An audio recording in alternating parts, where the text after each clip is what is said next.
నమస్కారం. బొజ్జ భిక్షమయ్య యూట్యూబ్ ఛానల్కు స్వాగతం.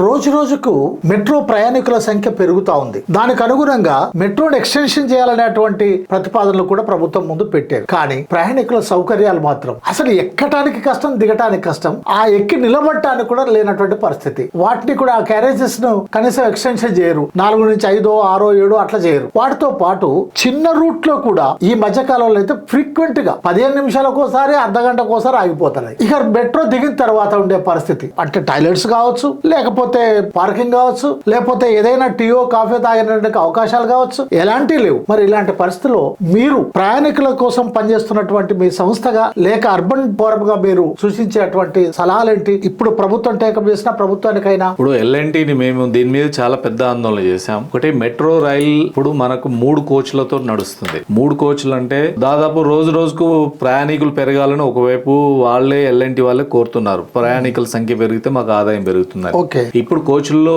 ఎంత రద్దీ అంటే మనం నిలబడలేము, కూర్చోలేము. మీరు చెప్పినట్టుగా అసలు ట్రైన్ ఎక్కాలంటే కూడా గేట్ల దగ్గర అందరు నిలబడేటువంటి పరిస్థితి. 3-4 రైళ్లు వెళ్తే తప్ప లోపలికి పోలేనంత పరిస్థితి కూడా కనపడుతుంది. లోపల ఏసీ కూడా ఎక్కిన జనానికి సరిపోయిన పరిస్థితి లేదు. ఇట్లాంటి ఇబ్బందులు ఉన్నాయి. కోచ్ల సంఖ్య 3 నుంచి 6 పెంచాలి అని మనం అడుగుతున్నాం. ఇది 6 కోచ్లతో నడపాలనేది అగ్రిమెంట్ లో ఉంది. ఇప్పుడు 6 కోచ్లకు సరిపడా ప్లాట్ఫామ్స్ కూడా నిర్మించారు. డిస్టెన్స్ ప్లాట్ఫామ్ డిజైన్ అట్లా చేశారు. ఇప్పుడు ఢిల్లీ మెట్రో 8 కోచ్లతో నడుస్తుంది. ఇతర నగరాల్లో 6 కోచ్లు, 5 కోచ్లతో నడుస్తున్నాయి. ఎందుకు హైదరాబాద్ 3 కోచ్లతో నడుపుతున్నారు? జనం లేకనా? జనం ఇప్పుడు ఈ రోజు విపరీతం రద్దీ పెరుగుతుంది.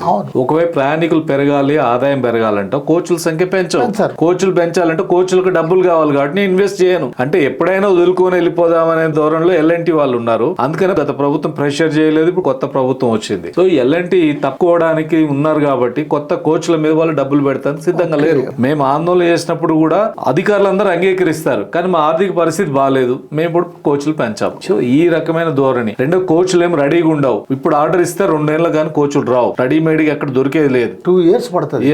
ఒక కోచ్ ఇప్పుడు కావాలంటే ఎవరైనా వాడి వదిలేసిన ఉంటే దొరకాల్సిందే. కానీ కొత్త కోచ్ రెడీ కావాలంటే దానికి ముందుగానే కావాల్సిన ఇదని పెట్టుకోవాల్సి ఉంటది. సో ఇది చేశారు. తర్వాత పార్కింగ్ ఫీజులు భారీగా చేశారు. మొదట టాయిలెట్స్ అని ఫ్రీగా ఉండే, తర్వాత దాన్ని కూడా కమర్షియల్ గా మార్చేశారు.